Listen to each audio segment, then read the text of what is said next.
and welcome back to this week's episode of the Diamond Report. Stephen Gall, Cody Miller here, and Cody, we sat here a week ago getting ready for 4 games to be had between the Blues and, 2 opponents, Eastern Oregon, and then a 3-game set versus the Willamette Bearcats. In my wildest imagination, did I anticipate that we'd be sitting here a week later with the week that we just had. Before we get into anything, what comes to mind for you over we'll call it the magic that we saw at Borleski in the last week? In a word, indescribable, I think. And I truly say that in the sense of it just how everything started Tuesday with just whatever that was of a baseball game. When you go 4 hours in a 9-inning game, something crazy has happened, and I think that's putting it lightly. Yep. And then to follow it up later in that week and do it twice again on Saturday, and then have a hold your breath moment on Sunday, they surely are making it exciting, if not interesting, and now putting wins in the win column. That's about all I can come up with at that point, because it's just completely different from where we sat a week ago when we were talking about coming off of that road trip and trip to Pacific. And to the Blues' credit, again, before we really dive into everything that happened over the last week, to the Blues' credit, we outlined for last week's episode of the Diamond Report of just how important it was going to be coming back home of you have to win your home games. That you got to a point in the conference standings sitting at 2-10 entering the weekend, that if you were going to have any shot of climbing back in with a 3-game set against Willamette and a 3-game set at home for PLU as your last 2 home series left, that you had to take care of business at home. And to Whitman's credit, they used every ounce of home field advantage that they could get in order to pull off the sweep and to go 4-0 on the week. It was truly something special. I can genuinely say in all of my time and all of the baseball I've watched, I don't think I've ever watched 2 back-to-back walk-offs, let alone 3. I would probably say the same, and again, I think we just have to dive into Tuesday and just try to comprehend what we witnessed in that 4-hour and 8-minute marathon of a game that ended up in a 21-19 win, and what really kind of set the tone for what we were about to see that weekend against Willamette. And it was a lot of runs scored, it was a lot of hits, and it was a lot of walks given up, but man, you talked about just a second ago, Whitman used every out available to them and every home field advantage to them to get that win on Tuesday to springboard into the weekend. Prior to that game, we had talked about just how many pitchers that we thought were going to end up in that game. We certainly knew midweek game, you got the weekend series upcoming. We knew that it was going to be a bullpen game of sorts for both teams.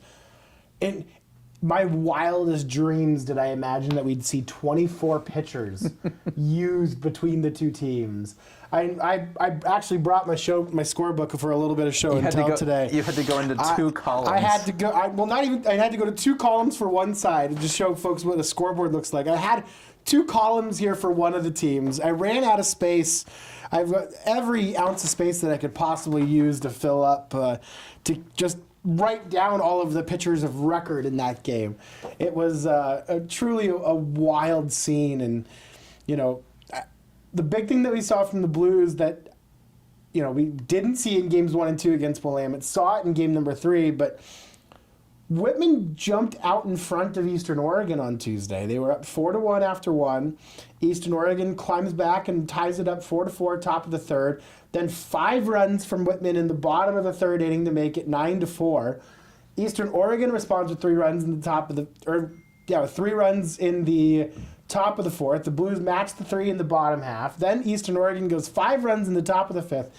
All of that to say, the Blues saw in both the 2 of the 4 games this weekend, or this past week, in which they did get on the board early and often, right? And I think that was something that we were also really trying to see this team get into a little bit of a rhythm of trying to get to a starter, trying to get to an arm early to where your starter is not holding on, trying to go 5, 6, 7 innings just to keep the team in the game to try and catch up late. That did end up happening twice, but it was at least nice to see in a couple of instances this week where the offense was able to set a tone early and to try and play with a lead. It's not something that the Blues have had an opportunity to do a whole lot this year, and it changes an entire complexion of a game when you're pitching from ahead. Well, when you play a 4-hour game, you're bound to have, you often say it in football, you use the term a tale of two halves. This was almost a tale of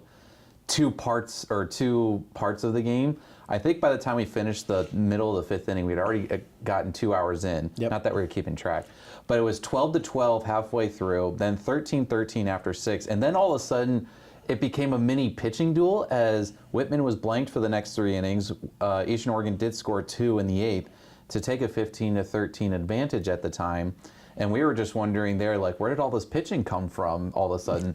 But then we entered the 9th, and the 9th inning was one of the more insane, just anything that could happen did happen. Yeah. And then just getting down to the situation where it was not only down to your last out, down to your last strike, and you have Noah Braunell step up and do what he did with the walk-off 3-run home run. We were up in the booth and you were calling it, and you were looking for reaction, and we're just like, what do you say after that? After being down 19-13, going to the bottom of the 9th, and you find a way to score 8, including the 3-run walk-off home run. It was, I think everybody up in the booth that night was like, did we really just see that? It was quite baffling, especially in addition to just seeing it happen, right? And it was so happy for Noah to be able to have that moment at home. Like that's the moment that he's going to be able to tell grandkids about 50 years from now, right? It's like, I grew up in Walla Walla. I got to play at the school in Walla Walla. I hit the 3-run walk-off in a crazy game. And, you know, the ball that cleared the wall and probably went about 360 will have gone 490 feet by the time he's telling the story, right? Of course, like that's his right. And kudos when he gets to tell those stories to kids and grandkids and everything else. But ultimately, it just... I think the part for me in all of it that really stands out from Tuesday is, you know, we had sort of talked about that game being a bit of a tone setter for the upcoming weekend. You know, Eastern Oregon was also, and they had a brutal series against Lewis and Clark State in terms of what they were up for. The Blues with the Bearcats coming to town.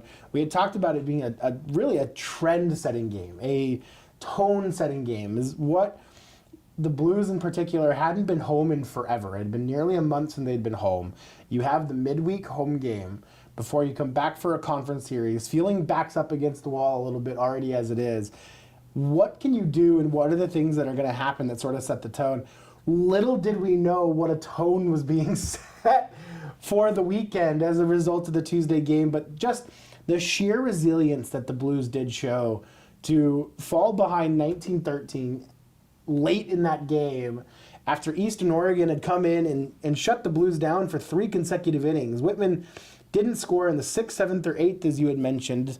Eastern Oregon got some really good pitching there from its bullpen late. Cooper Hancock, Grant Israel, and Ashton DeMar each pitching a scoreless inning. And then the 9th inning, they used 3 pitchers, 2 guys that couldn't record an out. The Blues end up batting around, and then again, like you said, Noah down 0-2.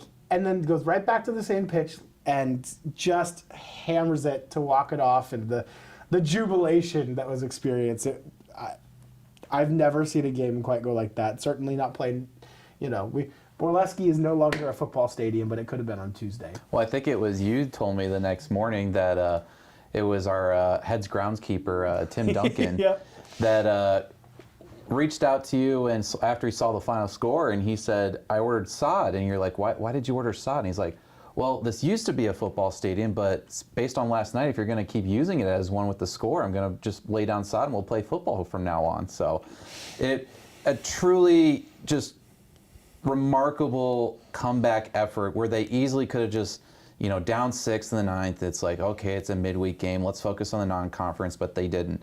And you can even go back and look, again, before the Pacific Series, that game against Laverne down in California where a similar situation, I believe they were down 9-4 going into that inning, and they found a way to come all the way back, and it ended up being a tie, not able to have an attempt to complete the comeback due to time restraints with travel and getting back into Washington at a good time.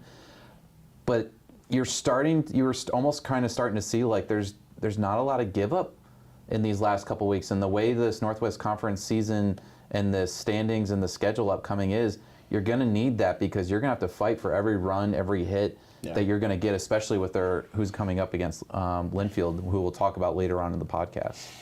Yeah, and so the 21-19 walk-off on Tuesday would end up setting the tone for the weekend. The Blues and the Bearcats squaring off Saturday at Borleski, and game number one, really, I mean, it was first of all an excellent game, right? You know, and I want to really we have to start with that. But so through 5, the Blues were up 4-1. Russ absolutely cruising after giving up a run in the first. In the second, third, fourth, and fifth, there was a total of 5 or 6 base runners that ended up reaching, just 3 hits given up over those 3 innings. Russ, after the run ended up scoring in the first, Hamburger reached on an error and came around to score. And then after that, I mean, Russ threw 5 outstanding innings. And then the 6th tripped him up a little bit, ended up surrendering 3 runs, coming out of the game with 5 2/3. And Isaiah Granado, who also ended up playing a really pivotal role in 3 of the 4 games that the Blues played at home in this past week. You know, he threw a couple of innings on Tuesday, came back and helped get out of the inning in that 6th inning on Saturday in game 1, had a huge couple of innings in game number 3 on Sunday. But really the ability to sort of escape that 6th inning was really important, as Willamette would score 3 in the 6th, 2 in the 7th. And so at that point it was 6-4 heading into the bottom of the 9th. Shikori ended up going 7 innings, giving up 4 runs on 8 hits, including a couple of bombs. Walked 3, struck out 4. We saw Brandon Goodell come in, and Goodell ended up only lasting 3 hitters. He walked 2 and gave 1 a fly out. And then Matthew Mason came on in the 8th and was tremendous in the 9th inning.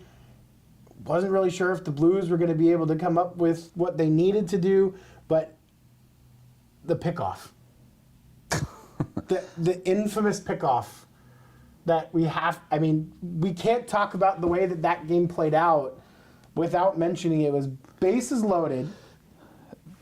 Bases loaded, 9-6 game at this point still, and I'm looking at the play-by-play now as you bring it up. There was 1 out, and to even think at this point, the Blues were kind of lucky to be in that situation already. The inning started off with Malzewski reaching on an error by, I believe it was Hammer at third. Hammer just had a tough weekend defensively at third base and didn't get the start Sunday as a result. But, you know, you get the first guy on with the hit, and then, you know, Nick Tang has a 0-1 pitch that he gets the other way for a single, and then Nate Petz comes on and does what Nate does and, you know, gets a huge out right after that, strikes out Halen or he gets Halen out to foul out. So, you know, bases loaded, still 1 out. You still have the middle of the order coming up. Don't get me wrong, that's not easy. But in a 1-2 count, and you and I were just baffled by this. In a 1-2 count, bases loaded, a left-hander trying to do a quick pickoff move at first base where the runner is not going anywhere. No. And the ball gets away, and before you know it, 2 runs are across. Nate is now on third, representing the tying run. He does get Landon Runyon to ground out the very next one. So now you're down to your last out.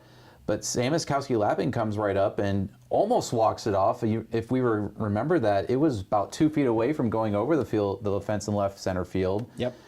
You know, so Sam's now all of a sudden on second, representing the winning run, and then 1 pitch later, Jonah Chang just bloop single over the first baseman. Braden Olson, who had come in to pinch run, comes across the score, and what felt like another insurmountable task, a mountain that couldn't be climbed, all of a sudden the Blues are at the top at the end of the game in just a gut-wrenching finish for Willamette, and in a game in which you have to turn around 30 minutes later and find the psyche to be like, all right, we got to go out there and find a way to split this. And I do have to even correct myself, because I think I initially talked about that being in the bottom of the 9th. That was in the 11th. That was already after the Blues in the bottom of the 9th had to score 2 runs in order to push it into extras. And then so that was also a crazy sequence. in which Malzewski had reached on an error. So he had reached on an error to start the innings. And you had mentioned at the time it felt like deja vu because it did with the first three hitters. You had Malzewski reaching on an error. You had Tang with singles. You had Petz with a single. And that was on the bunt attempt where I think Nate was trying to move the runners over, but it was such a perfect bunt with his speed. He reached on the infield single. And then so Halen hits the 2-run single in order to tie it. And then you had Petz on third in that circumstance. And then Landon trying to execute the safety squeeze, unable to do so. So the Blues run into the out at home, end up not scoring anymore. So that it leaves the game tied and sends it into extras. And then, Mason pitched his way through 1, 2, 3 in the bottom of the 10th to hold the score there after Willamette didn't score in the top half. And then again, so it happened in the 11th inning that it unfolded. And then the table was set for Jonah Chang, and Jonah finds the bloop single after Miskowski lapping, hits the double off the very top of the fence, about as high up the fence as it could have gotten without actually clearing the fence itself. Braden Olsen pinch runs, Jonah hits the bloop single into shallow right field and ends up scoring the walk-off. And so that's how the weekend started for us. So already after we got through, we'd had 2 walk-offs in 2 games, through wild fashion. Quickly on the Willamette side too, coming into the weekend, we really were kind of looking at Carter Stoltz and Jason Smith as the 2 guys in the 3-4 spots for the first 2 games. Smith moved down to 5th in game number 3 on the weekend, but both guys sitting, top 10 in the conference in terms of batting average, slugging, most of the major statistics that they had. The Blues did a really nice job of actually pitching to and minimizing the damage that both Stoltz and Smith were able to put up on the weekend. In that game number 1, Stoltz ended up reaching twice, once via walk, once on an error. And then Jason Smith in game number 1 went 0 for 4, was hit by a pitch in the 9th inning. That was game number 2, rather. In game number 1, Stoltz reached base 3 times, once with a couple of singles and a fielder's choice. Smith reached base on a single and a hit by pitch in game number 1. But all in all, they really minimized them for most of the weekend. Matthew Reinhart, I was waiting for you to bring on the other hand, was a menace. He had himself a Saturday in both games, especially in that game 1. 5 for 6 in that game 1, scored 2 runs, drove in 3, had at least 2 doubles, or he had 3 doubles that game, and also stole a base. And he was batting, if I recall, 8th in that game. Yep. And then batted 7th in game 2 and got the promotion to lead off in game number 3. But yeah, he was everywhere. He was coming up in clutch situations, and we were almost saying at some points, do you pitch around this kid? Just, even if he gets on base to swipe a bag, let someone else beat you. But no, we were really impressed with him and the way he played offensively. Just smooth swing, a lot of hard contact, and he was finding gaps. But and did play a really good defensive second base as well. But in 3 games, he was on base 12 times. He was on base all the time. It's very ideal in terms of helping out the offense. And between him and Hamburger, it did feel like the Blues were just constantly in a state of having to deal with speed on the base paths. Hamburger leading the conference in stolen bases. He did get thrown out on the weekend. It was a great throw from Halen in game 2. But just all of it to say, we flout and we defend the strength of this conference top to bottom. And anybody just casually catching what happened this weekend, I don't think would have any idea that these are the 2 teams currently sitting in 8th and 9th in conference standings, because it was just an absolute war between these 2 teams all weekend long. Neither team giving in, both teams just gutting out and some gritty performances at different points. Objectively, it wasn't the cleanest baseball the entire time, but it was all of the raw emotion and moments and it's the memories and the things that baseball produces. It's the visceral reaction. Talking to parents all weekend just after the games, and everyone was just my heart rate is up. I'm going to have a heart attack. I can't handle this. it was an emotional roller coaster from the first pitch to the last out on Sunday. Baseball has a way of doing that to even just the casual fan, much less if you have a son on the team that's playing. So, but you mentioned it in game one. It wasn't always the cleanest, and you can just look at the quick box score in game one. A combined 9 errors by both teams. Whitman with 5 of those, but 23 hits combined in that game for 19 runs. So a lot of offense and. Overall, very solid pitching. You mentioned Russ Peterson's outing on the first game Sunday. Nate Shikori had himself a heck of a start, going 7, gave up 4 on 8 hits, walked 4, struck out 3, but kept the damage at a minimum for the most part.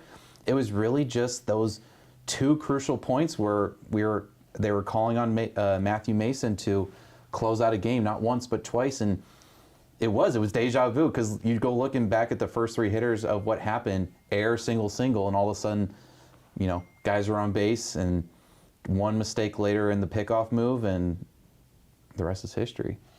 The rest was history, and so that rolled into game number 2, and Willamette led 4-0 heading into the bottom of the 8th. You could argue this one was more crazy than game 1. You absolutely could make that case, and it just. Man. And it's just, and I say that in the sense of it wasn't as many runs, not nearly the offensive explosion we saw. It was a lot of good pitching, but again, just look at the last 2 innings and just in terms of the box score and just go, how did this happen? And I think Willamette on the way back to the hotel that night was saying the same exact thing, if not the whole entire staff. Yeah. But you mentioned it. Willamette led 4-0 going into the bottom of the 8th. Whitman was able to get 2 on a sacrifice fly from Halenot, and then Nick Tang gets an RBI single. I'm down 0-2 in the count nonetheless. Yep. But Willamette able to hold it there. Good pitching from Mahler and a little bit from Finn Hoover as well. And then and then we went to the 9th, and I will say up in the broadcast booth, we were looking at it because Willamette did have its opportunity to get some insurance runs. I believe they had at least 2 men on, if not the bases loaded. Yep, it was bases loaded after Sauceman was hit by a pitch. Yep, so bases loaded, and I think it was even less than 2 outs, and they had an opportunity. And it was 2 outs. So it was ground out to open up the inning. Yep. Hamburger walked, Stoltz struck out, and then hit by pitch to load the bases. Yep. And then a huge strikeout-looking call of Nossinger from Willamette. So it just a huge thing to look at in sense of, kudos to Jack Finn coming in and just being absolute nails after a pretty solid outing from Oliver Brown as well, going 5 2/3. Just gives up the 3 runs on 5 hits, strikes out 4, walks 3. But you were saying when Finn came in, you were really liking that matchup in the sense of, we've seen Jack Finn almost try to be has been slated as the Sunday starter. Now it looks like he's maybe going to be a long relief appearance or just being paired with Ollie to basically have 2 starters go 1 game. Worked out really well for Whitman in that game too, and his performance there. I love the combination of those 2 back and forth because, at different times we've seen both Brown and Finn occasionally lose control. The pitch counts can run up high and everything else. And I think just philosophically, an opportunity to pair 2 guys, a lefty and a righty, that give you such different looks, have such different stuff, but both have really dynamite stuff. And I think the ability to pair those 2 back to back, sort of knowing that both are capable of running up pitch counts when they need to. On Saturday, Oliver threw 102 pitches through 5 2/3. To go through his 3 1/3, Jack was at 72. So, they can run up pitch counts, if there's a circumstance in where Brown maybe can last a little bit longer, it shortens the outing, it gives you the room to manage if Finn maybe is a little less control that day. If Finn's on his day, maybe Oliver doesn't have the stuff. You have Oliver the shorter outing that Finn, can carry the load and go 4 or 5 innings if you need him to. I love the combination of those 2 working off each other. I really just think they're such different looks. They're such different arm angles. They have such different action on their pitches. They move in opposite directions. I love the pairing of those 2, especially with the idea of doing it in game number 2, because then, Russ has been so solid in his career. You you more or less feel like you can comfortably pencil in 6, 7 innings when Peterson takes the mound. You know what you're going to get out of him, and that you sort of have your entire bullpen together. And if you have to use 2, 3 guys, that's not an issue. If you know that you can kind of use Brown and Finn to eat up all of game number 2, that it then kind of opens the door and gives you what you need to for game number 3. Well, and we'll get to game 3 in a second, but it showed in terms of like it was a mini bullpen game from a sense. You did get 4 innings from Dylan Colvin to start it off, but you had more in the arsenal to be able to use just if you wanted to go matchup wise or innings based wise. But to kind of wrap up game 2 here, we're saying it up in the booth when Willamette loaded the bases and just couldn't find another insurance run, and just based on what we had seen the first 2 games on Tuesday and game number 1 earlier that day, it was almost like, man, if they don't get something here, Whitman has to feel pretty good about their chances going in the bottom half. And then you can just go look at that play-by-play, and I think that was even more craziness in terms of what happened to get there. So Austin Bolello comes in on for the save, the lefty for Willamette, who, by the way, only used 1 righty reliever, which I think is a first for you and I to see that many lefties being relieved. Just more of an observation than anything. Very much so, and I'm gonna share this one too because you did laugh, and so. Bolello comes out and on his first warm-up pitch did lose his footing a little bit on the mound, and at that point you said Whitman's going to walk it off, and sure enough. It was like you look for signs in that way, and it was just like it was the universe talking to you. It's like, okay, we had the game 1 just craziness train that was going, and the deja vu of the 9th and how the 11th started as well. But yeah, when I saw that, I was like, I think this is going to happen, and surely enough, it did. Now, how it happened, I could not have told you that way. But like, you get Runyon gets a hit to start off. You do get Jonah Chang to fly out, but then you go back again. You got 1 out. Nathan Wilson pinch hits, ground ball right to the third baseman, and we're not trying to harp on him, but Hammer at third base just did not have a good game defensively, and he botches that one. Everyone's safe.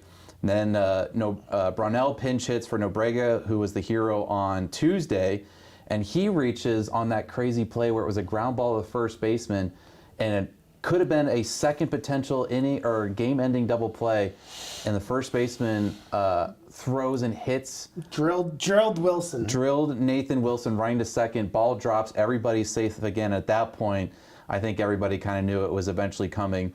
And then Luke gets hit by the pitch. In the next at bat, and up steps Nate Petz, who we had mentioned numerous times on this show, and he was down 1-2 as well. So behind in the count, in the very next pitch, suddenly there's a party at home plate. 1-2. He had fouled off 2 pitches as well before he ends up sending the ball over the left field wall, and I think that's a perfect opportunity. Let's go ahead and jump now to my interview with Nate Petz. Welcome back to Dugout Talk, where we venture inside the dugout to catch up all things Whitman baseball from one of the sources. And today I have a fun opportunity to be able to catch up with one of the heroes from this past weekend against Willamette University. He's in the middle of a true breakout sophomore season with the Blues, but as a first year was an honorable mention all-conference selection where he hit .338, 27 appearances, 19 of those starts, where he put together an OPS of 1018, highlighted by his walk-off homer in the bottom of the 10th as a first year against the University of Pacific.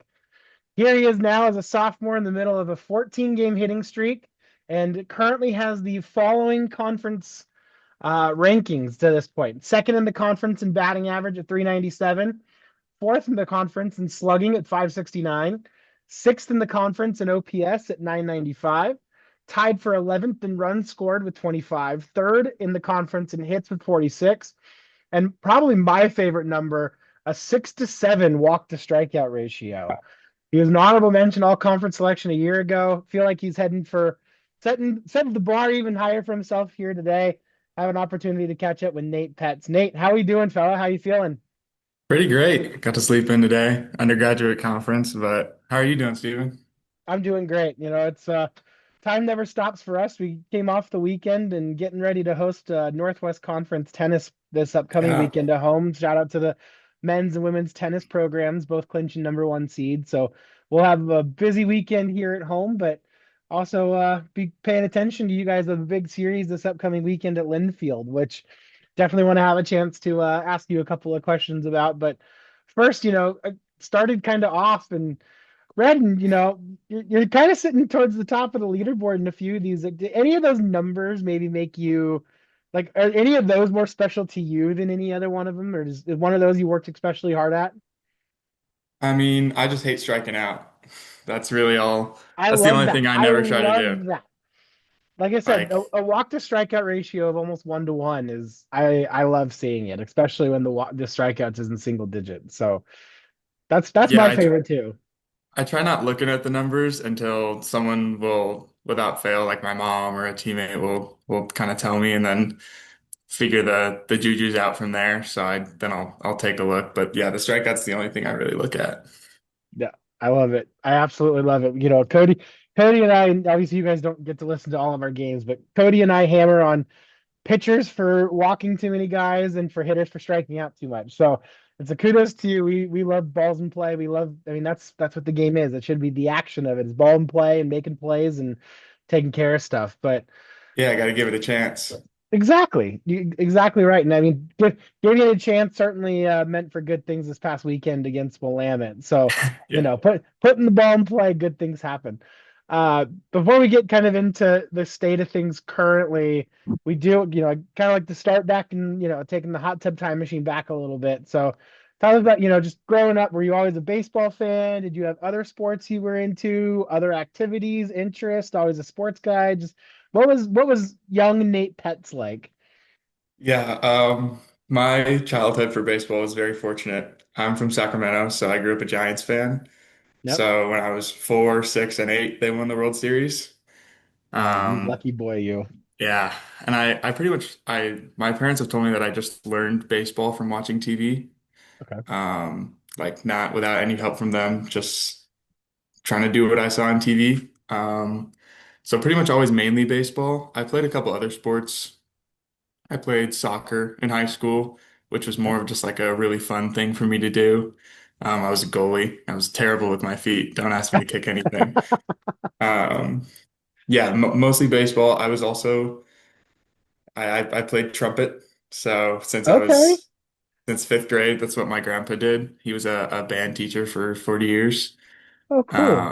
So I did that up until high school. I played the national anthem at my senior night. You That shouldn't have was told something me that that because now you're definitely doing that at some point here once, if not more, over the next couple of years. So yeah, yeah, shouldn't have told me that. that was how I kind of explored like the creative side. Um, but yeah, mostly it was pretty much mainly baseball, but some other supplementary things. Can you play any other instruments or is it just the trumpet? No, I wish. I wish. There are a couple instruments that I wish I could play because they're really cool. I mean, all like the everything that uses the same like mouthpiece kind of thing, I Right. can figure my way out, but yeah, Yeah. mainly the trumpet. Gotcha. And then so yeah, so you're a Sacramento kid. So I'm from Carson City, Nevada originally. So Hmm. I unfortunately for me grew up on the other side of the bay for the A's as an A's fan. Yeah. I was born in 90, so the last World Series for the A's was 89 the year before I was born. So I Hmm. have not seen a World Series title, let alone three. So I'm unbelievably jealous that I picked the wrong side of that one. But did you get ever chance to go to games any of those years? I mean, did you grow up going to like AT&T slash Oracle slash all of the other names it's had? I mean, we went like a few times. No. It's like an hour and a half away from me, especially with traffic on game days. I remember we would BART to the game sometimes. Yeah. One of my moms is a big Red Sox fan. I remember very distinctly there was a Red Sox Giants game that we went to. I might have been 7 years old and we lost 7-0. I remember being so distraught. I was so mad. Um, but yeah, like a little bit, not nothing too crazy. I don't think anything in those years, just because it was probably packed every night. But yeah, I was a fortunate young sports fan. And I'm very jealous. And obviously the Giants working through their own troubles a little bit right now, but I like Torrey Vitello. I think he's gonna figure it out there. But I like it's the experimentation. yeah. I have no qualms How can with you not it. love how can you not love Posey, right? Like you just feel Oh like you're yeah, in good hands with Posey in charge. yeah, So and it can't get worse. So you could be a Rockies fan. So yeah, I mean, in the NL West, you gotta go for 200 wins a year. So Yeah, you got to exactly. try anything. Exactly. And so you grew up playing baseball, and Cody and I have kind of come to learn, but want you to have kind of share this. It seems as though you sort of fell into catching. Like catching was not something that you grew up doing. How did that all come about? Okay, so I did hear about this, and it was, I believe, a little bit of a misunderstanding. Oh, okay. Well, then Um, clarify. no, it was pretty much. I mean, Buster Posey was my favorite player, so it was like always Okay. catching. But like catching was like the only thing I did in high school because Okay. we didn't have anyone else, so I would catch every game. Gotcha. Gotcha. And from when I was like 11, like I was a pretty small like kid when I was younger, and being born in mid-April, you're always at the end of like the cutoff Yep. for like the next year down. So I was Yep. always like a year smaller than people. Hmm. So the early baseball was a lot of batting last and playing center field. Sure. And like wearing number one. But I always wanted to catch. So Gotcha. So when did you start then catching on a regular basis? Like, I was probably 14. okay. Yeah, I would play a lot of outfield. I would always ask to catch, but like for like summer travel, kind of, it probably didn't start till 13, 14. Gotcha. So more or less about the time that you started getting the high school ball and everything else, you started catching, and then it sounds like that's all you kind of ended up doing. So did you have a desire or ever think that you'd be catching next level? Or I mean, did you have college baseball dreams? Kind of what did especially as you started getting to junior, senior year, what were you expecting to happen? Yeah, I mean, I definitely wanted to play baseball as long as anyone would let me. Yep. Um, my summer coach had a lot of like junior college affiliations, like a lot of friends who coached at JUCOs and stuff. Right. Um, I didn't really want to do that because I was pretty high academic, and I just wanted to go to a 4 year, whether that was playing baseball or not. Yeah. Um, and I kind of knew that I thought that my academic and athletic like didn't really meet up. Um, Okay. but then I found out I was wrong, which was cool. But Yeah. yeah, I definitely always wanted to play in college. And so then how did Whitman come on your radar? Or yeah, I mean how did Whitman end up coming on your radar? Was D3 in the realm of what you were looking at all? I mean, Northern California, there's very little in the way of Division 3 out west at Right. all. I had Yeah. a similar experience there. Like Division 3 was not on my radar at all growing up in Northern Nevada. Was it on Mhm. yours, or like how did Whitman sort of enter the equation? No, BK texted me, I want to say it was November of my senior year, Okay. which is like a little late. Yeah. And I think we had maybe one call. I applied. I kind of wrote it off. Um, I'd only had one other offer before that, and it was just not going to be something I was able to do. Yeah. Um, and I had applied to a bunch of schools that I really wanted to go to for school, and like made him aware that there were some schools that if I had got in, I would not play baseball, and I would be okay with that. Okay. And then like all those decisions came back, and I kind of let him know like, hey, this is something I'm still interested in. And I never took a visit.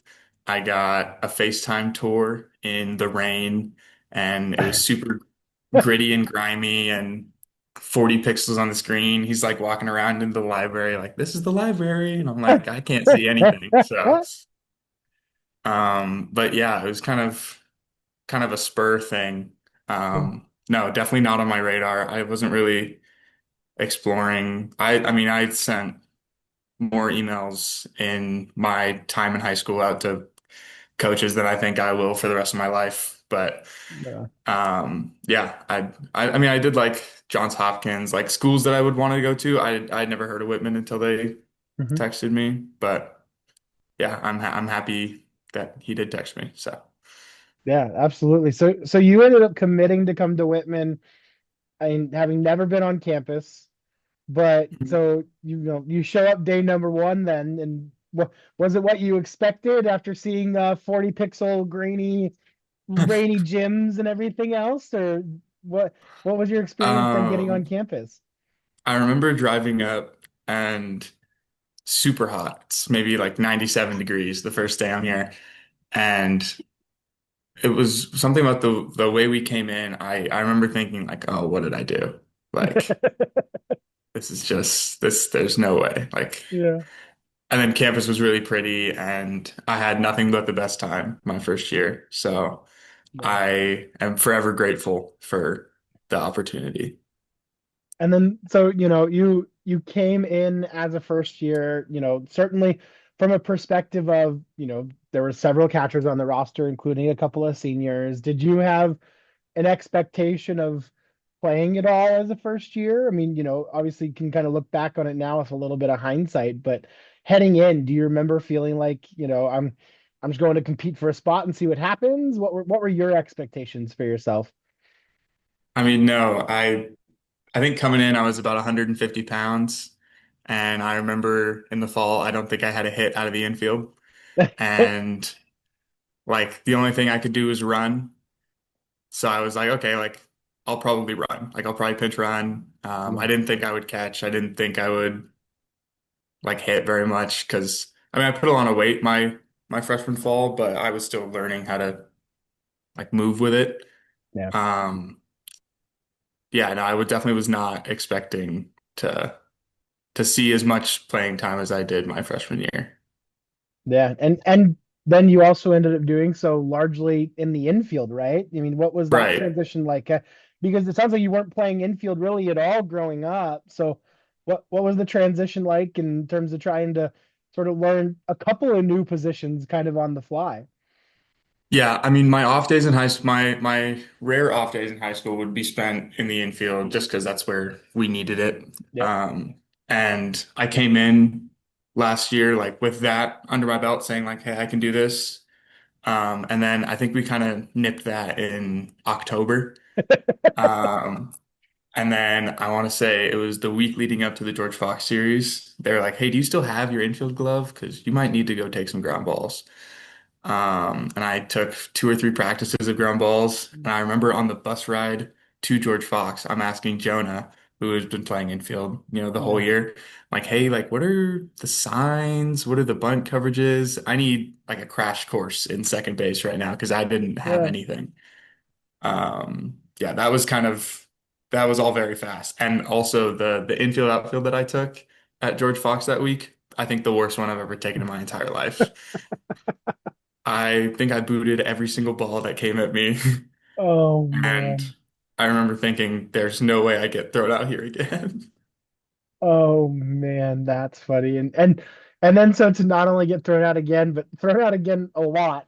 All of a sudden you basically penciled in playing second just about every day. And to also have Jonah in the infield with you, was that a huge sort of, I'll call it a crutch for lack of a better term, just to have another first year kind of right alongside of you in terms of going through that experience together? Absolutely. I mean, just having another person at a position where you don't really feel that cemented is like so amazing. I mean, moving to third this year, like I have asked numerous times about, hey, what do we do on this part of infield outfield? Like, what's this bunt coverage? What do we do during this drill? I've never done it here. Like, just having someone else who has been there and done it any more than you have is just so important. And I think I hope Jonah knows that I really appreciate him for how much he helped me last year. Yeah, well, and you guys both kind of seem to be pushing each other again here this year, and including competing for your own walk-off heroics. So, this past weekend, Jonah has the walk-off RBI single in bottom 11. So then you have to go grand salami in game number two just to try and outshow you guys joke or go back and forth about that kind of stuff at all? Does it cross your mind? You guys compete with each other a lot, or just it kind of happens? You know what was funny is in a practice that week, last week, we kind of jokingly said we should combine for 3 home runs on the weekend, and then he hit two and I hit one. So I think we should be kind of making those bets a little more often. It sure sounds like it. Yeah, absolutely. Every last year we had a home run line for this for the freshmen. This year we had one for the sophomores. So always have kind of something that's pushing us Yeah. throughout the whole year. But Yeah, no, Jonah's great. Oh, that's so funny. And then so, certainly this year maybe didn't start the way that I think that the team had kind of hoped to, but starting to, I think, settle in and some things starting to fall in place a little bit more. That really was sort of, the entertainment and the excitement were sort of at a max, but I think that it really did start to show the pieces kind of falling into place in terms of guys figuring out their roles and what needed to be done. Was there any sort of feeling maybe last week in practice leading up? Like, has there been a point where it's like, okay, this is starting to figure itself out a little bit, or did that just kind of happen in real time as you guys decided to walk it off 3 times in a row? Yeah, I mean, I think this year has definitely showed all of us how hard baseball is, Yeah. um, and how good you can feel and still go out and just not end up winning. There's been so many games this year, at least me, where I felt like, we felt like we really played well enough to win that game, and we just didn't. Um, I would say in California, I think we kind of felt a little bit of an energy shift, Mhm. especially that last game at Laverne Yeah. with that ninth inning. I think we kind of proved to ourselves a little bit that we can grit down and really do it. Um, EOU was just chaos. Yeah. It's hard to take much of anything from that game other than scoring 21 runs. Um, but Yeah. I think after the first Willamette game, we were kind of like, okay, that don't quote me on this, but that might be the first game one of a series we've won, at least a conference series. I think that's right. So I think getting the first one out of the way is just so important. And then doing the second one, I mean, yeah, I wouldn't say that it's like a gradual shift. It's more something you feel on that day, at least for me. Yeah. Um, because you can definitely feel when it's lax and you can feel when everyone's in it and you can feel when you have kind of half participation. Yep. So I think everyone was just I think on that the third game, I think everyone was really fighting like really hard. Like we all knew how much we needed it. Like regardless of the standings, regardless of our record, just needed it for us. Yeah. And I think we did it and that was great. Talking to Nate Petz here in Dugout Talk, and going to the game 3 of the Willamette series too was an interesting one because that was really the first one that at least that we've seen at home this year, but I think mostly on the year where you guys are able to kind of jump out big and then hold on the entire way. There have been a couple of times where, it kind of got out early and then it kind of got away at the end.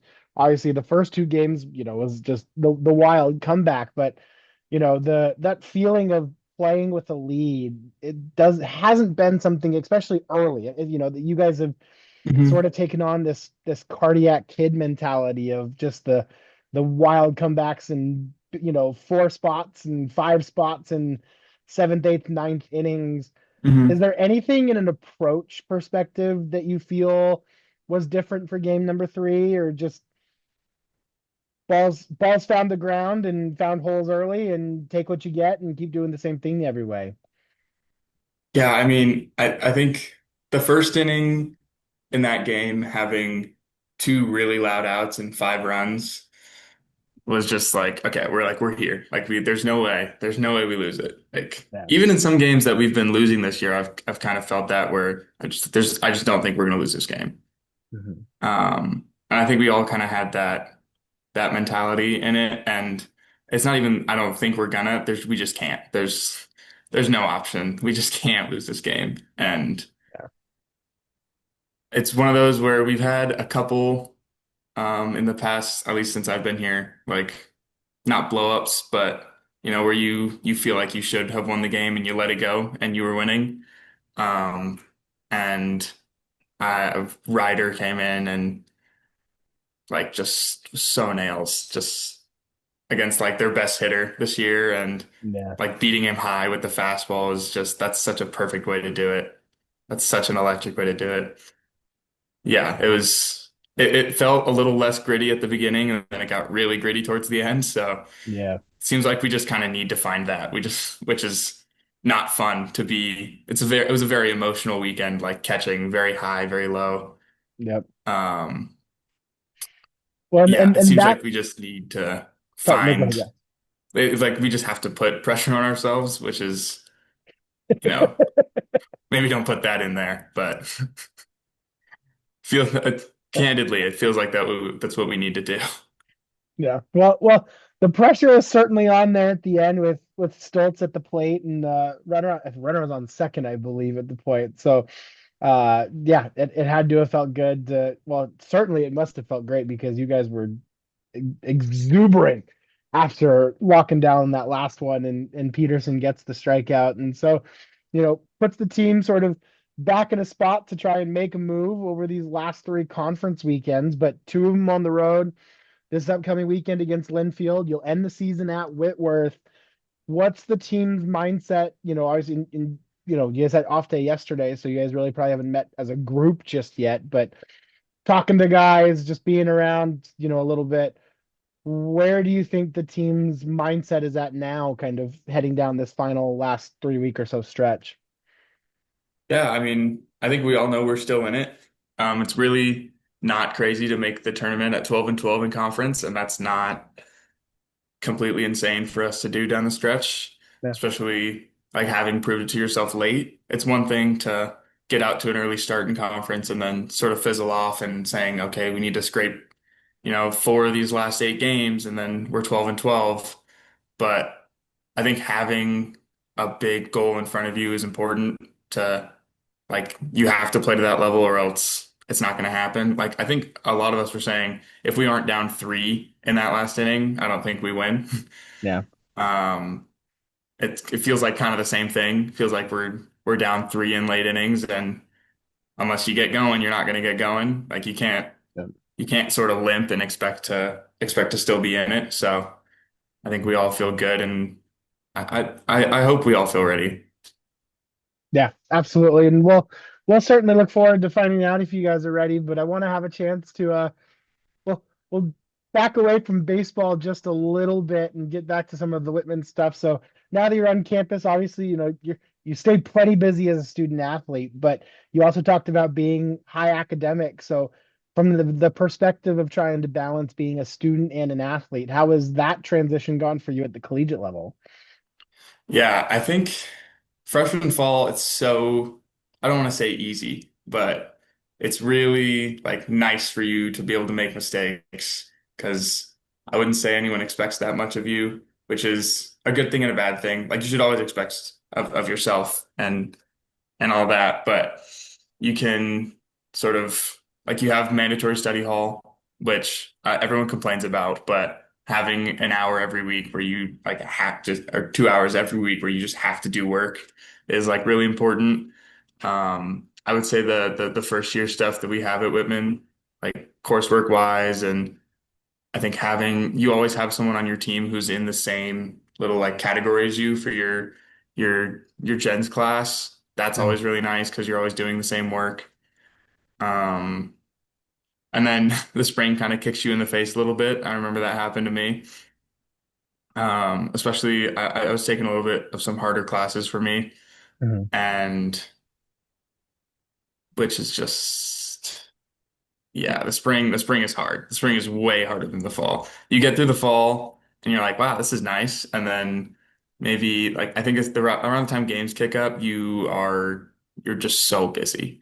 Yeah. And you're always taking your computer on road trips and you're finding time in between dinner and team meeting on road trips where you have 45 minutes to do homework and it gets really hard, but you get through it, and then I felt really proud of myself after the end of last year, um, just getting the grades that I did and like playing. I don't know how guys. I remember thinking at the end of last year, I don't know how guys play the whole semester Yeah. because spring break is one of those where we're busy the whole spring break, and then it feels like all your classes just line up to kick you in the face for the next 5 weeks. Just like, it feels like everything lines up, and it's a really tough stretch. But having done it before, it's a lot easier to prepare for. But the first time you go through it, it's horrible. I'll be honest. That was my experience with it, at least. I don't know how other guys feel, but Yeah. No, I don't think that your experience is that dissimilar of many in my experience in talking to players and everything over my time here. So yeah, it's the balance of trying to keep a full course load and you try to put maybe the more difficult classes in the fall where you've got more time and all just figuring out that balance and everything. But especially in your first year, I think there's at least some level of like I can figure this out. I did it in high school and then that next level kicks in, right? Just the high school to college jump on the academic side and the athletic side. I think that you can kind of feel it in both respects. And so it does certainly sounds like that was kind of something that you had to go through too. yeah. So little bit of a rapid fire then. So what are your ultimate goals? Whether and if you can take that any way you want, whether that's at Whitman, beyond Whitman, what are ultimate goals for you? Yeah, I think at Whitman, I think this became my goal last year. Being as close as possible with everyone on the team. Last year I got just coming in, not really expecting anything and being received how I was, like with arms wide open. Yeah. To quote Creed. Um,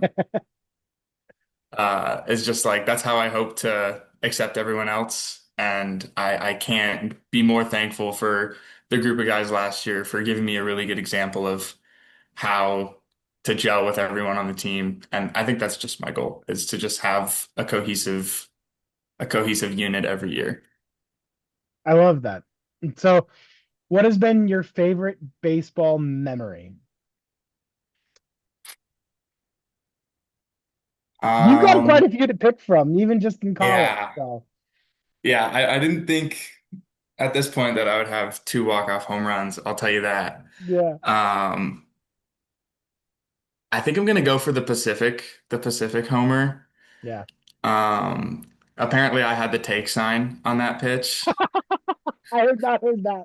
That's awesome. Yeah, I didn't see that, obviously.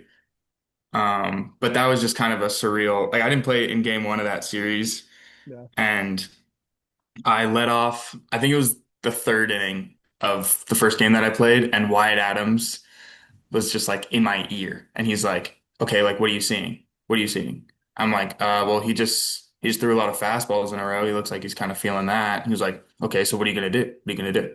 And it was like kind of strange to have like a physical representation of my approach Yeah. right next to me.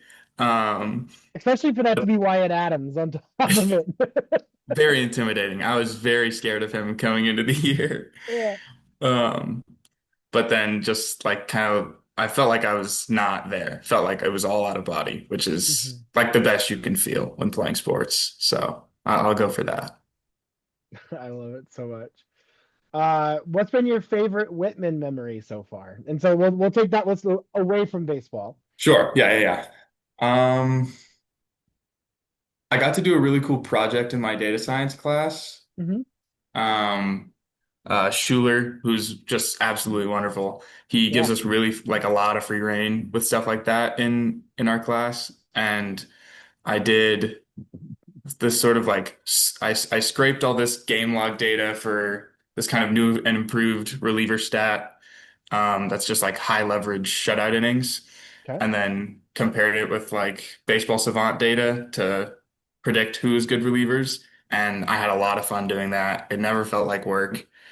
Um, and yeah, it's interesting that schoolwork that I just said schoolwork was my favorite memory.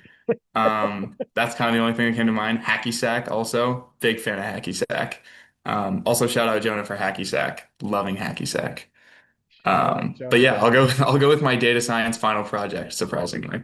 So did your new reliever stat shoot out any relievers that you're like have now kind of vindicated your stat in a way, shape, or form? Nope, it was a lot of guys you'd expect. Okay. Aroldis Chapman was like the most amazing pitcher in baseball last year Yeah. out of the bullpen. And yeah, I mean, a lot of guys who are just like volatile, I think, where they come in and then they just either shove or I wish I could have made it more of like a reflective thing instead of a predictive thing. Sure. To see how it shaped over time because some guys are more consistent and some guys are more like three true outcome and they'll either get shelled or strike out the side. But yeah, I wouldn't say there's any new revelations upon my findings. That's right. You got a couple more years to keep tweaking it so you can find Sure. all the Yeah. I revelations. can. So, Yeah. uh, so what's the coach or person that gave you the best advice? Ooh. Um, Instantly I'll have to say Jordan Hara. Okay. He told me I don't even know if I was playing at this point last year, but he told me I played might have to cut this, I don't know. He told me I played like a gritty Hawaiian player, and I've just kind of felt like I had to live up to that ever since. I Um, love that. yeah, That's kind of awesome. that. That's Haro was really good at giving you things that you could take with you past just the game. Yeah, that's awesome. Shout out Coach Hara down in Florida. Yeah. So, Yeah, I hope he's doing well. yeah, me too. Uh, what's kind of currently at the top of the playlist? Artists or songs on repeat for you right now? Oh, yeah. I'm gonna bring out my phone for this one. Perfect. I have I would say I have a bit of an eclectic music taste. It's a little bit of everything all the time. Yeah. Um, oof. I'll give you Only Over You, Fleetwood Mac. Okay. I'll give you, wait, where is this? Deseándote by Frankie Ruiz. Like I played that every single day in the Oxy series. Okay. Um, I'll go two more. I'll go Hazy Yeah. Jane 2 by Nick Drake. Okay. And then Hard to Explain by the Strokes. I've been on a big Strokes kick, I love it. especially in the rain. Something about the rain and the Strokes just really gets it going for me. But there's so much more that I wish I could say. I mean, music, I would say music is the pillar of my everyday. Yeah. I have something like 1,200 hours on my headphones, and I got them right before I got to school. Wow. So yeah, that's kind of the thing that a lot of people knew me for last year was the music guy, which gave me my walk-up song last year Yeah. from High School Musical. Yep. Um, but yeah, I'm big into music. Music is a ginormous part of my life. I love it. Uh, and well, and obviously playing it as well, like, to have it just kind of runs in the gene, so to speak, by the sounds of it. Mhm. So I love it. That's awesome. Do you have any pregame rituals?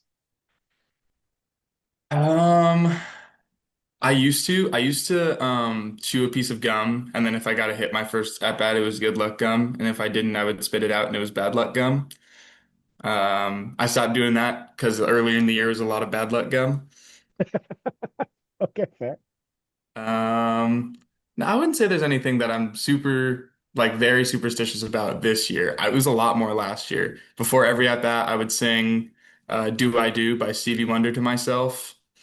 Okay. Um, Were yeah, you trying last to year do was that while High School Musicals going over the speakers on top of it too?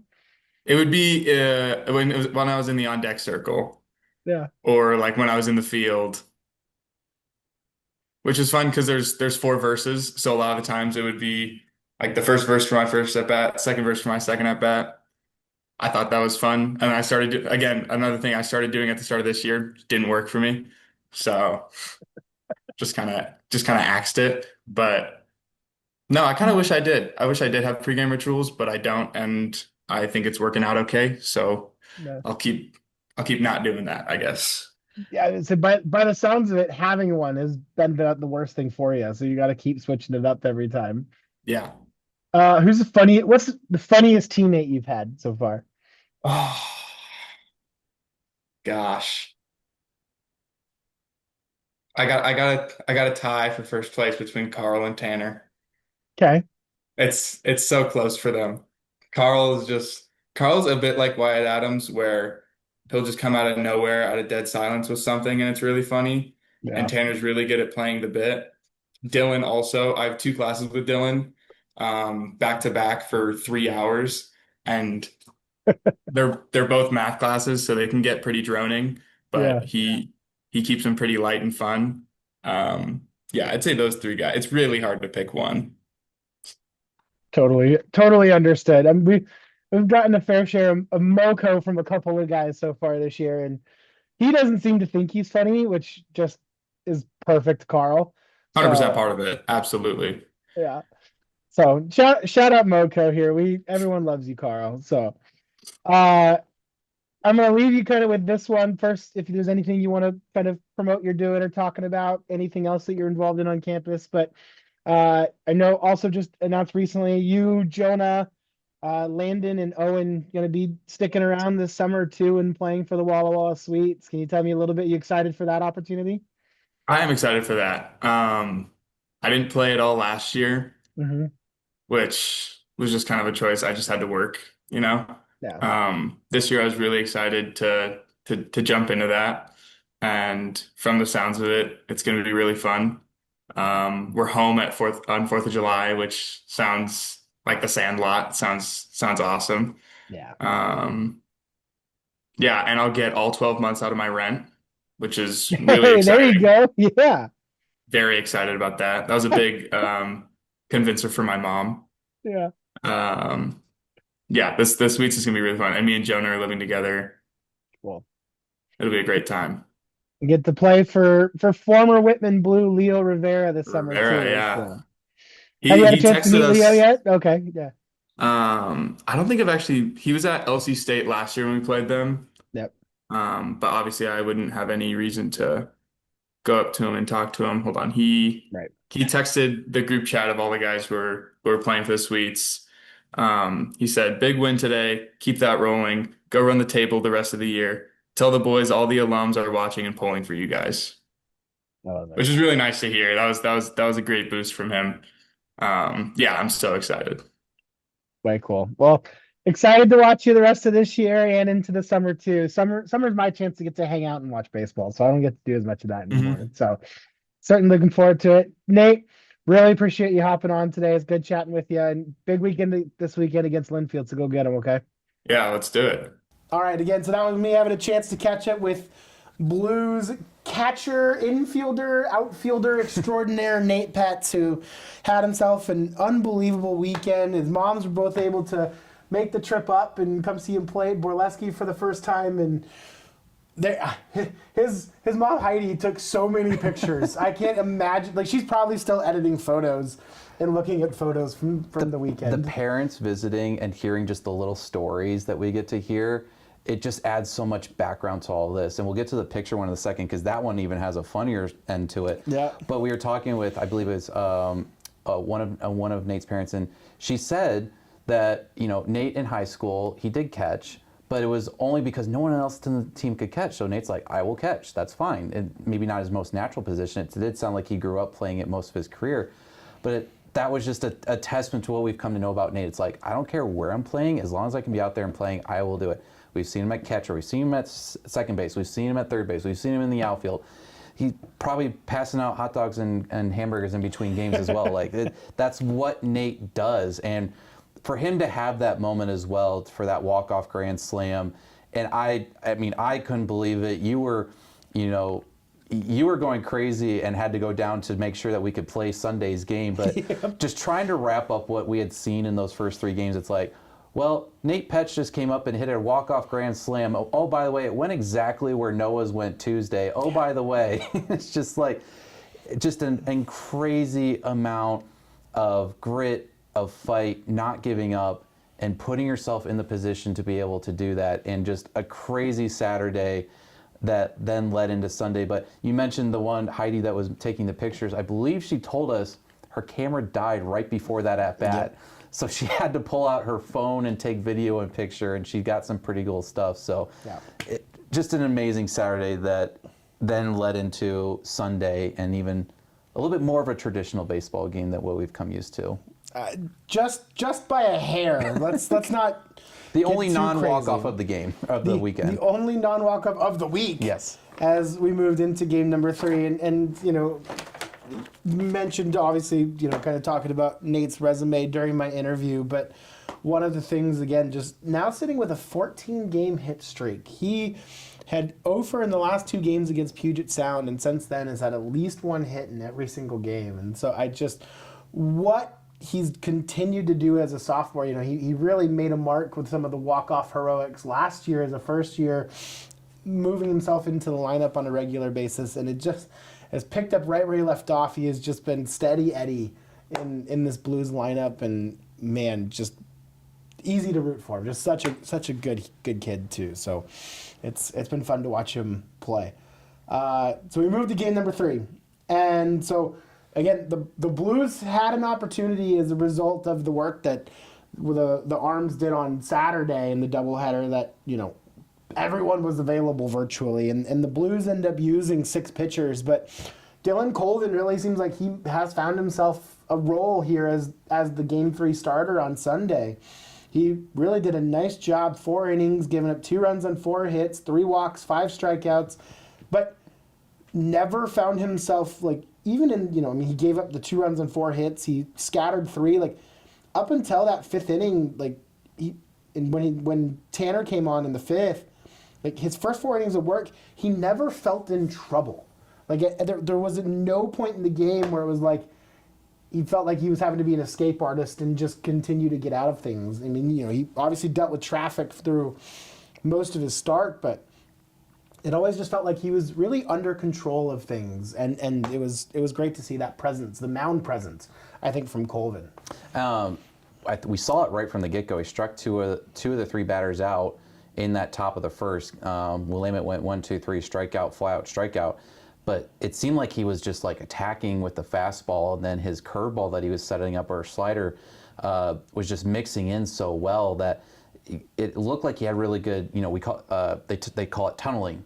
Yep. When you're trying to have that same release point no matter what pitch you're throwing, so that, you know, it looks like a fastball coming out of the hand, but by the time it gets there, it's diving away from you over the zone or down and away. But he was just really attacking early on, and just he was just saying, here's my fastball. If you can hit it, great. If not, it's going by for a strike. Now you're behind. And we have been kind of harping on that all of March, was like just finding a way to get ahead of hitters, not put yourself in bad counts, give guys free passes.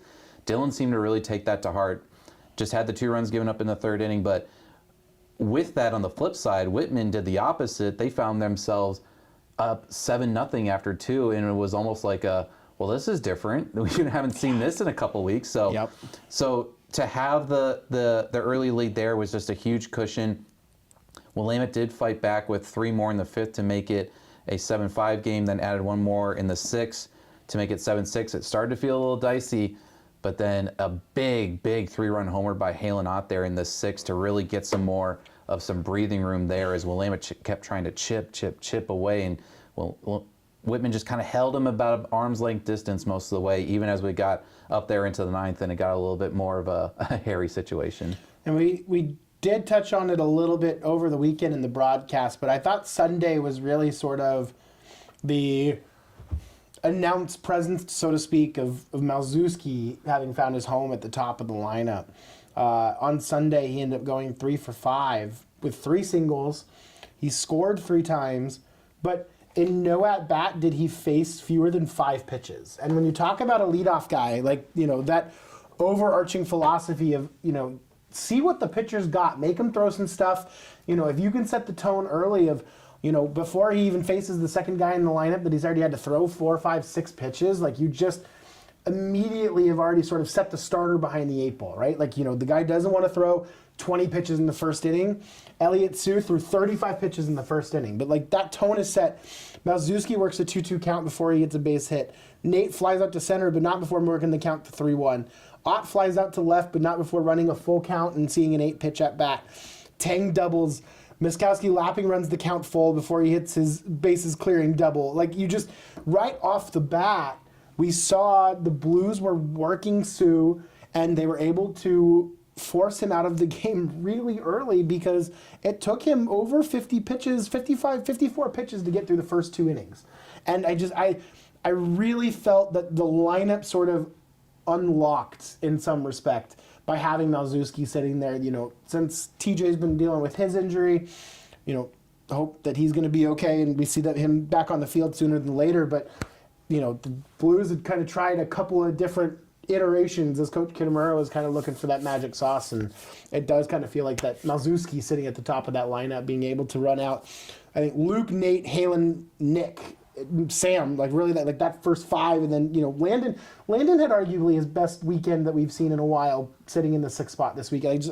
It felt like the lineup top to bottom just had really kind of that magic formula, that right balance of everything that they were needing and guys doing jobs. I really liked the way the lineup flew this weekend. Yeah, and we had mentioned on the broadcast, it was good for Landon to see the ball not only off the bat but getting into the outfield and being on base, because felt he was kind of pressing a little bit in some areas and did get moved down in the lineup a little bit for Sunday's game. But it's all about finding that right piece, and you're hitting on it really well there in terms of, I don't think, granted barring the injury to TJ, but I don't think either of us would have thought come middle of April we'd look down and be like, yes, Luke Malzewski is the perfect table setter for this offense. It's and credit to the coaching staff, they didn't keep things the same. They were trying different lineups, moving guys around, playing guys different positions, just trying to find something to kickstart this lineup and this team, and they might have found it. And all of a sudden you go down and look, and you mentioned the top 6 there with down to Runyon, but Jonah Chang is leading the conference and the team in several statistical categories, and he's your number 7 hitter. Chris Nobrega has settled into center field a little bit there, especially defensively. We saw some nice plays that he was able to track down in that 8 spot there. And then, number 9 is, changes out between, you have Noah Brownell in there, Christian Rivera is getting some run out there as well. But all that to say that it's a kudo to the coaching staff to just not only try some different things with their end. We mentioned the changeup of Brian Kitamura, head coach now back at third base where he's been basically his entire career. We continue to see the movement on the bases, the hit and runs, the suicide squeeze, which you and I both said we did like the call. If it was a right-hander, we would have loved the call. Either way, just trying to get something going and showing your team hey, we're trying everything we can to put you in a position or to show that we're trying to win. I think the team's responding to that.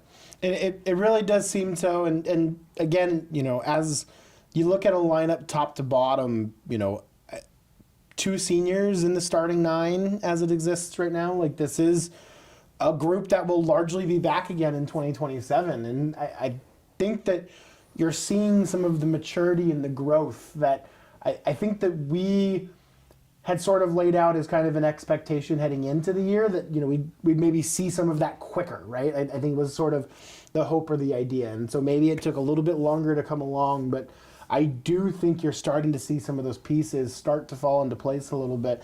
There's still a lot of work to do. We didn't talk about it too much, but the Blues defensively did not do themselves a lot of favors either. And unfortunately, Willamette had a couple more crippling moments defensively than Whitman ended up doing so, but Russ's start could have gone a lot longer on Saturday if not for a couple of errors that prolonged innings and allowed runs to score. There were, picking up the ball, trying to get it back into the infield a couple of times out and left was an issue.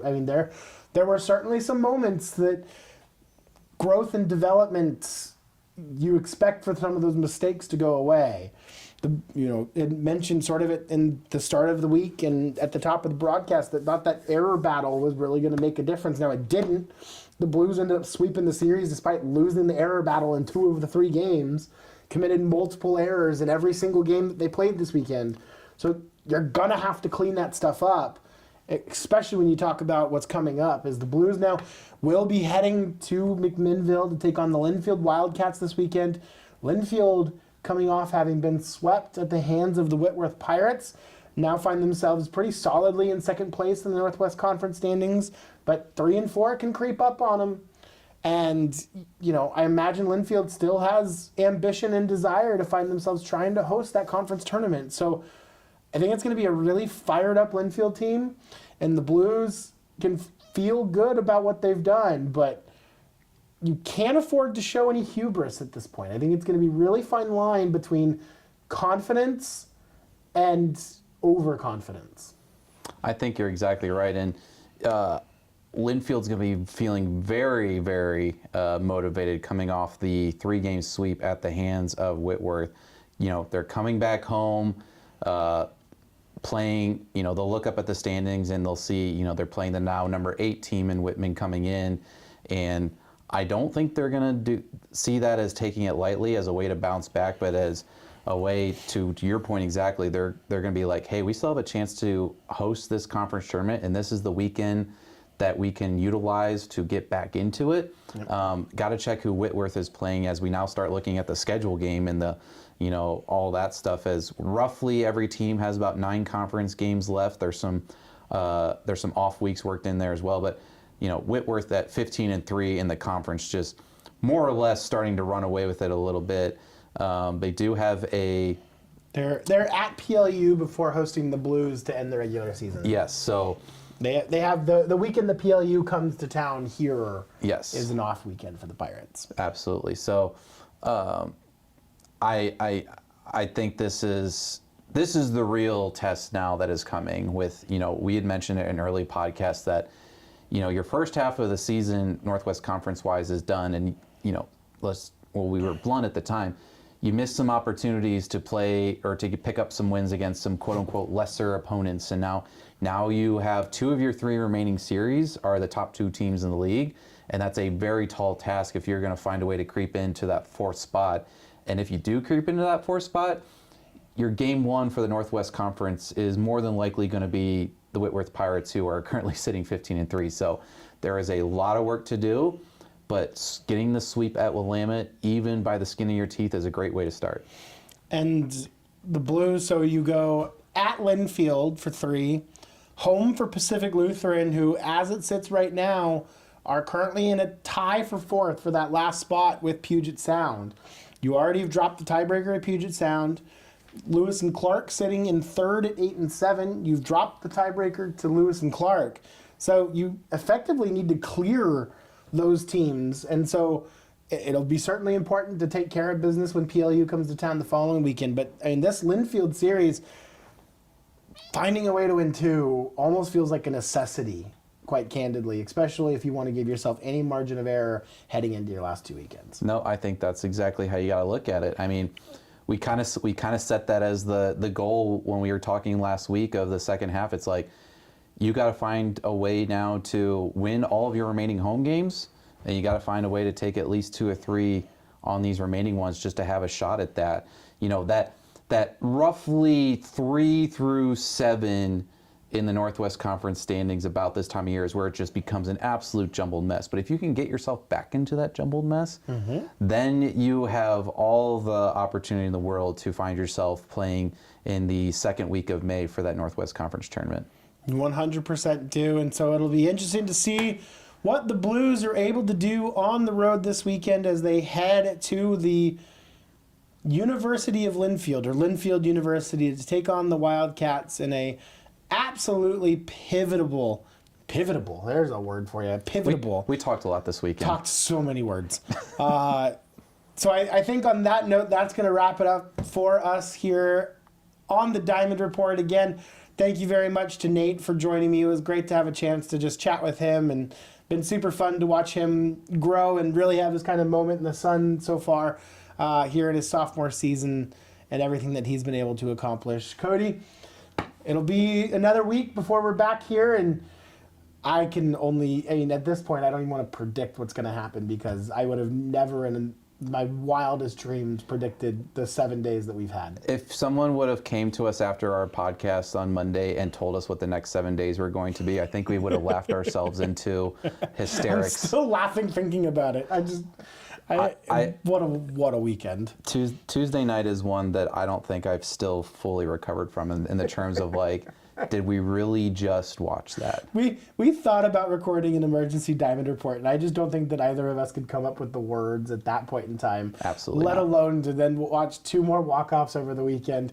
And then, I mean, honest to God, like, Sunday, I sat there going, okay, they're going to do it to us. I genuinely, in my heart of hearts, was just like, this is sort of some karmic retribution in the world coming through. But we had said it at the end of the Eastern Oregon game, you know, is a walk-off like that something that just launches you into something special? And obviously, it's still too early to tell. But 3 games later, like, holy mackerel, it's become must-watch TV because you have no idea what's going to happen next. Tune into Flow Sports this weekend. You'll see Linfield and Whitman on the road at Linfield in what is a pivotal Northwest Conference matchup. Pivotal indeed. We'll catch up with you next week on the next edition of the Diamond Report. Until then, everyone take care and go Blues.